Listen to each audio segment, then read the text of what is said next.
सभी को प्रणाम। हम कर रहे हैं ध्यान मैं क्या हूँ।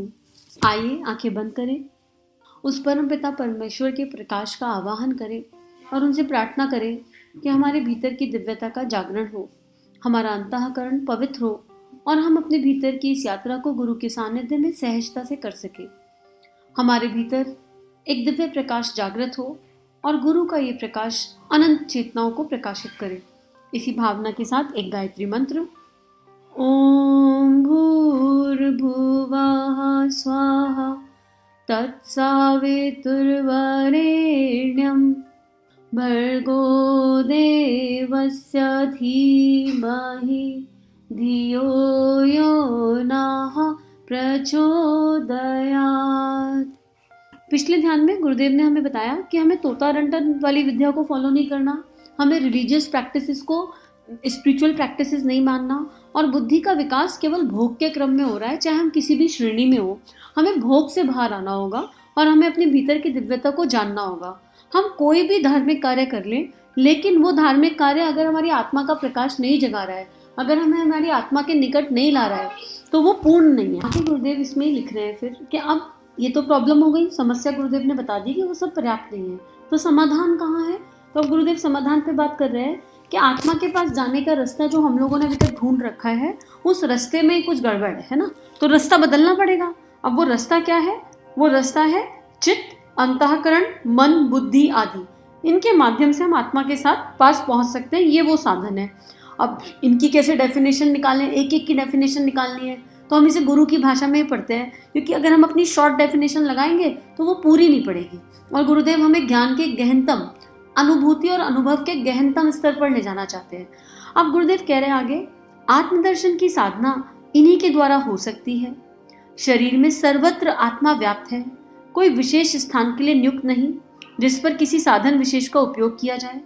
जिस प्रकार आत्मा की आराधना करने में मन, बुद्धि आदि ही समर्थ हो सकते हैं, उसी प्रकार उनके स्थान और स्वरूप का दर्शन मानस लोक में प्रवेश करने से हो सकता है। ये बड़ी अच्छी बात बोली। अब अगर हमसे पूछा जाए कि हमारे शरीर में आत्मा है, सबको पता है शरीर में आत्मा है, भाई कहाँ निवास करती है? राइट हैंड में है, लेफ्ट हैंड में है, लेग में है, या स्टमक में है, या आइज में है, या आईब्रो में है? आत्मा रहती कहाँ है? हमारे शरीर में है, लेकिन कहाँ रहती है? इसको भी तो अनुभव करना पड़ेगा, इसको तो जानना पड़ेगा। अब हम ये नहीं कह सकते ना कि आत्मा यहाँ रहती है, भाई मेरे राइट हैंड में आत्मा है और लेफ्ट हैंड में नहीं है। इसका मतलब आत्मा एक एक सेल में है, क्योंकि आत्मा क्या है? वो दिव्य प्राण है, एक प्रकाश है जो मेरी जीवनी शक्ति है, जो वाइटल फोर्स के नाम से भी चल रहा है, जिसको हम सांसों की गति भी कह देते हैं। तो मेरा हर बॉडी सेल इंडिविजुअली समझदार है, उसमें अपना प्राण है। इसका मतलब आत्मा सब जगह रहती है ना, हर जगह, हर एक कोने में। अब जैसे हमें ये पता चल गया कि आत्मा सब जगह रहती है, क्योंकि मुझे अगर कहीं पर, मान लो मुझे कहीं पर खुजली आए, तो मुझे अपने हाथ को ये नहीं बोलना पड़ेगा, हाथ तू उठ, जा, इस जगह पर जा, खुजा और वापस आ। ऐसा नहीं करना पड़ेगा। मेरे हाथ को इतनी समझ है, जैसे ही मेरे ब्रेन में इंफॉर्मेशन जाएगी कि मेरे बॉडी के इस पार्ट पर ईचिंग है, मेरा हाथ ऑटोमेटिकली उठ के उस पार्ट पर जाएगा और अपना काम कर देगा, अलग से नहीं कहना पड़ रहा। इसका मतलब हर सेल के पास अपनी एक दिव्यता है, अपनी एक मेमोरी है, अपना एक मैकेनिज्म है, अपना एक सिस्टम है। ठीक है, तो गुरुदेव कह रहे हैं उसी प्रकार उनके स्थान और स्वरूप के दर्शन मानस लोक, मतलब हमारी विचारणा की शक्ति, हमारी विजुअलाइजेशन की पावर, अगर हम अपने मानस लोक में, हम अपनी विचारणा की शक्ति से अपने भीतर प्रवेश कर जाएं, तो वहां पर उसके स्वरूप का दर्शन हो सकता है। जैसे इसको मानस लोक में कैसे हो सकता है, मैं आंख बंद करती हूँ, एक गेम खेलते हैं, आप देखो कि वो गेम कैसे काम कर रहा है आपके ऊपर। आंख बंद कीजिए, मैं जो भी शब्द बोलूंगी उससे रिलेटेड आपके दिमाग में जो भी इमेज आए, उसको बस क्षण भर के लिए देखना है और आगे चलते जाना है। ठीक है, क्लोज योर आइज। अब paper, copy, water, fruit, restaurant, bed, dining hall, happiness, I love, I hate, me, my self, sky, universe, friends, restaurant. अब आंख खोलिए, अब चिंतन करके देखिए, मैंने कुछ शब्द बोले। मैंने बोला अगर शब्द रेस्टोरेंट, तो मैंने किसी रेस्टोरेंट का नाम नहीं लिया, लेकिन आपके दिमाग में कोई पर्टिकुलर रेस्टोरेंट आया होगा, एक इमेज क्रिएट हो गई होगी। या जब मैंने बोला फ्रूट, तो मैंने किसी फ्रूट का नाम नहीं लिया, लेकिन फिर भी एक कोई फ्रूट की इमेज क्रिएट हुई होगी और सबके माइंड में अलग अलग इमेज क्रिएट हुई होगी। मैंने बोला पेपर, तो किसी के दिमाग में प्लेन पेपर आया होगा, किसी के दिमाग में लाइन वाला पेपर आया होगा, किसी के दिमाग में A4 शीट वाला पेपर आया होगा।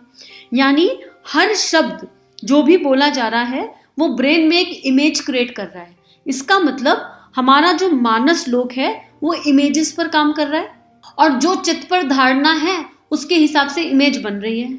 अब फॉर एग्जाम्पल, अगर यहाँ से कुछ ऐसा बोला जाए जिसको आपने ना कभी देखा, ना कभी जाना, ना कभी सुना, तो आप ब्लैंक हो जाओगे। जैसे फिर से करके देख लेते हैं, आप लोग वापस आंख बंद करो। अब house, gold, diamond, god, book, author, हुला, लूला, पुला, कूला, स्टॉप। हंस रहे होंगे ना, सबके चेहरे पर स्माइल आ रही होगी, है ना। अब बताओ क्या हुआ, ये हुला, लूला, पुला, कूला, इससे रिलेटेड तो कोई इमेज बनी ही नहीं माइंड में, बाकी हर चीज से रिलेटेड बन गई। क्यों हुआ? क्योंकि इसके बारे में ना कभी जाना, ना कभी सुना। तो जो मानस है, मानस लोक, वहां पर इंफॉर्मेशन नहीं है ऑलरेडी पहले से। अब अगर मैं बोल दूं ये हुला, लूला, पुला, कूला, इसका जो इमेजिनेशन है, इसका जो चित्र है, ये घोड़े का, हाथी का, ऊंट का और चूहे का कॉम्बिनेशन है ना। कितना वियर्ड सा कॉम्बिनेशन बनाया है। लेकिन सबके दिमाग में घोड़ा, हाथी, चूहा घूमने लगेगा, जो जो बोले गए हैं, क्योंकि घोड़ा हमने देखा है, हाथी हमने देखा है, चूहा हमने देखा है। अब ये सब घूमने लगेगा माइंड में, ठीक। और क्योंकि ये माइंड में घूम रहा है तो एक इमेज भी क्रिएट हो जाएगी। कोई घोड़े का चेहरा देख लेगा, चूहे की पूंछ देख लेगा, हाथी का पेट देख लेगा, एक वियर्ड सी इमेज पर कोई इमेज क्रिएट हो जाएगी। अब अगर कोई जीवन में कभी भी आपसे कहेगा हुला, लूला, पुला, कूला, चूला, तो क्या होगा, एक इमेज क्रिएट हो जाएगी और हंसी आ जाएगी, है ना। उस इमेज से एक इमोशन भी आ गया, हंसी आ जाएगी कि पता नहीं क्या ही था वो।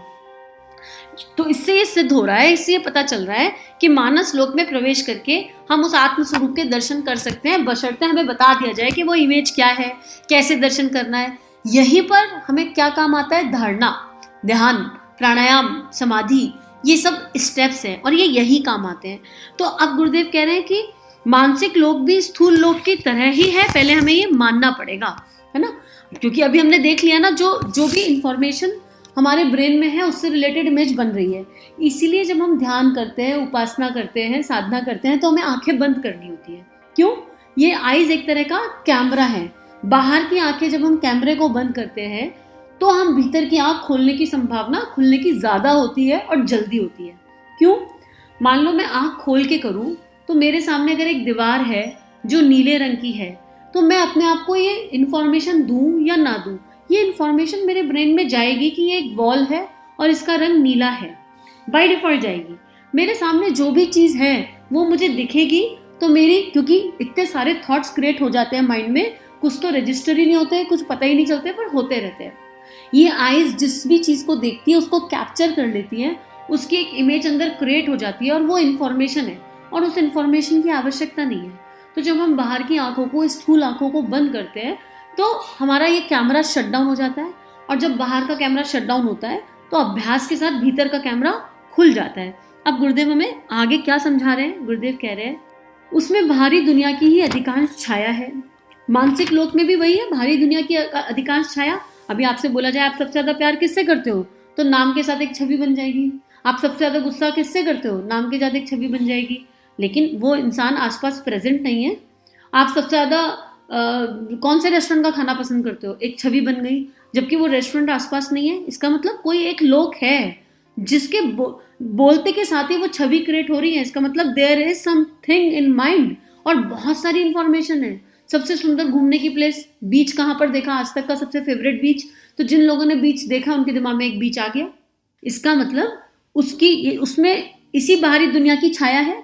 जो अब तक बाहर देखा है वो सब अंदर रजिस्टर्ड है, और जो बाहर नहीं देखा वो अंदर रजिस्टर्ड नहीं है। आगे गुरुदेव कह रहे हैं अभी हम कलकत्ते का विचार कर रहे हैं, अभी हम हिमालय पहाड़ की सैर करने लगे। अभी जिनका विचार किया था वह स्थूल कलकत्ता और हिमालय नहीं थे, वरन मानस लोक में स्थित उनकी छाया थी। Very beautiful. गुरुदेव की कृपा अनंत है कि इसी तरह का गुरुदेव ने एग्जाम्पल दे दिया। ठीक है, यह छाया असत्य नहीं होती, राइट। अब आपने जो देखा है बाहर, उसी की इम्प्रिंट्स अंदर क्रिएटेड है, तो वो छाया झूठी थोड़ी ना है। और उसके साथ इमोशंस भी आ जाएंगे, ऐसा नहीं है, वो भावनाएं भी देती हैं इस तरह की छाया। अगर आपसे कहा जाए कि अपना हैप्पीएस्ट मोमेंट याद करो, तो उस हैप्पीएस्ट मोमेंट में कुछ लोग होंगे, एक जगह होगी, लेकिन एक फीलिंग और एक इमोशन भी तो होगा। इसका मतलब जो मेरे अनुभव अनुभूति तक आ रहा है वो सत्य है। इसका मतलब ये छाया असत्य नहीं है जो मानसिक लोक में बनी हुई है। आगे लिख रहे हैं, पदार्थों का सच्चा अस्तित्व हुए बिना कोई कल्पना नहीं हो सकती। इस मानस लोक को भ्रम नहीं समझना चाहिए। वह सूक्ष्म चेतना है जिसकी सहायता से दुनिया के सारे काम चल रहे हैं। एक दुकानदार जिस परदेश से माल खरीदने जाना है, वह पहले उस परदेश की यात्रा मानस लोक में करता है और मार्ग में कठिनाइयों को देख लेता है, तदनुसार उन्हें दूर करने का प्रबंध करता है। देखो, अब गुरुदेव यहाँ ये समझा रहे हैं कि पहले हमको ये मानना पड़ेगा कि ये मानस लोक है, फिर जैसे ही हम विजुअलाइजेशन करेंगे, जैसे ही हम धारणा करेंगे, वही हमारे लिए सत्य हो जाएगा। तो अगर मैं आंख बंद करके अपने इष्ट का चिंतन करने लगूं और ये भावना कर लूं, ये धारणा कर लूं कि उनका दिव्य प्राण मेरी चेतना में प्रकाशित और प्रवाहित हो रहा है, तो वो सत्य ही होगा और समय के साथ वो पूर्ण सत्य बन जाएगा। लेकिन मुझे विश्वास और आस्था के साथ चलना पड़ेगा। मुझे ये इस पे ट्रस्ट करना पड़ेगा कि जो कुछ घटित हो रहा है मेरे साथ बंद आंखों में, ध्यान की गहराइयों में, वो सच्चा है। कितने ही लोगों ने शांति कुंज दर्शन का ध्यान किया होगा जो चैनल पर है। जब आप शांति कुंज दर्शन का ध्यान करते हैं तो आपको वो अनुभव होता है। अगर नहीं किया तो कर देख लीजिए शांति कुंज दर्शन का ध्यान, और आपको, अगर आप शांति कुंज के बारे में जानते हैं तो आपको वो अनुभव अनुभूति तक ले जाएगा। 35 मिनट या 33 मिनट का ध्यान है, लेकिन आपको लगेगा कि आप रियलिटी में शांति कुंज हो आए। आप गुरु तत्व से, गुरु शक्ति से बात कर आए। कैसे हो रहा है? सब कुछ मानस लोक में घटित हो रहा है, लेकिन वो अनुभव और अनुभूति तक जा रहा है। तो आज के लिए इतना ही। शांति कुंज दर्शन का ध्यान करिए, और जिन लोगों ने नहीं देखा वो अपने गुरु के आश्रम का ध्यान करके देख लीजिए, या कोई मंदिर आपका फेवरेट हो, कोई फेवरेट गार्डन हो, उस गार्डन की अनुभूति करके देख लीजिए। आंख बंद करिए और बिल्कुल इसी तरह चलिए। आंख बंद करिए, अब हम तैयार हुए, अब हम घर से निकले, हम घर से निकलकर उस गार्डन तक पहुंचे, अब हम गार्डन में गए, बिल्कुल उस तरह एक एक स्टेप जैसे कि हम रियल में कर रहे हो, and you will feel that energy. आप जहाँ जाओगे उस एनर्जी को आप वहाँ पर फील करोगे। तो आज के लिए इतना ही, और गुरुदेव से प्रार्थना कि हमारे मानस लोक को जागृत कर दें, हमारा विश्वास प्रबल कर दें, और श्रेष्ठ धारणाओं के माध्यम से ध्यान करते हुए हम अपने भीतर की दिव्यता तक पहुंच जाएं। सभी को प्रणाम।